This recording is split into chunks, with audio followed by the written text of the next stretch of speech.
جن کا نام پیر محمد حسان مصطفیٰ صاحب ہے۔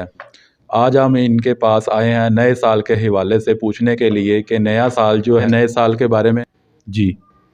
بسم اللہ الرحمن الرحیم، اللہ محمدہ محمدہ محمدم بجمالہ و جلالہ، اما بعد۔ بہت شکریہ حماد بھائی،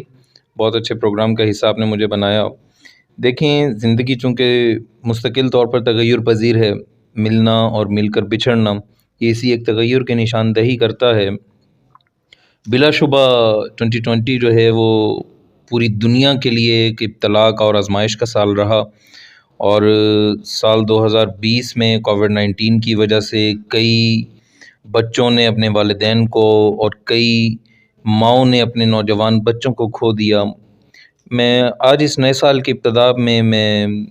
سب سے پہلے تو میں صمیم قلب سے تمام برادریوں کو، تمام مذاہب سے تعلق رکھنے والے اور بالخصوص عالم اسلام کے تمام احباب کو مبارکباد پیش کرتا ہوں، اور اپنی نوجوان نسل کے نام ایک بہت اہم پیغام، اپنے نوجوان بھائیوں کے نام، ملت اسلامیہ کے نام ایک پیغام یہ دوں گا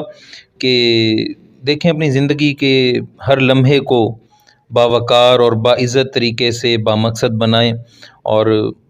کوئی آپ کی زندگی کا ایسا لمحہ نہ جائے جو عشق رسالت مآب سے خالی جائے۔ حضور علیہ السلام کے مقصد کے دین کے مقصد کے لیے، اور ایک یہی مشن رہے کہ میری زندگی کا مقصد تیرے دین کی سرفرازی، میں اسی لیے مسلمان، میں اسی لیے نمازی۔ اپنی مخلصانہ آواز کے ذریعے سے عالم اسلام کو اور پوری عالم انسانیت کو دہشت گردی اور امن کے لیے ایک خوش علماء کونسل کے پلیٹ فارم سے میں یہ پیغام عام کرنا چاہوں گا، اور نوجوان نسلوں کے نام اپنا پیغام دینا چاہوں گا کہ آئیں اپنی پر خلوص آواز کے ذریعے سے عالم انسانیت میں امن کی بہار لانے کی کوشش کریں، اور بلا کسی مذہبی امتیاز کے آپ لوگ صرف انسانیت کی خدمت کو اپنا شعار سمجھیں، اور محبوب علیہ الصلوۃ والسلام کی غلامی کے اندر اپنی زندگی کے دن اور رات کو بسر کریں۔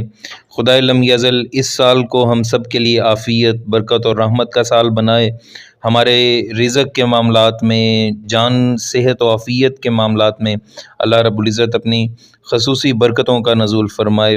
بہت شکریہ۔ السلام علیکم ورحمۃ اللہ وبرکاتہ۔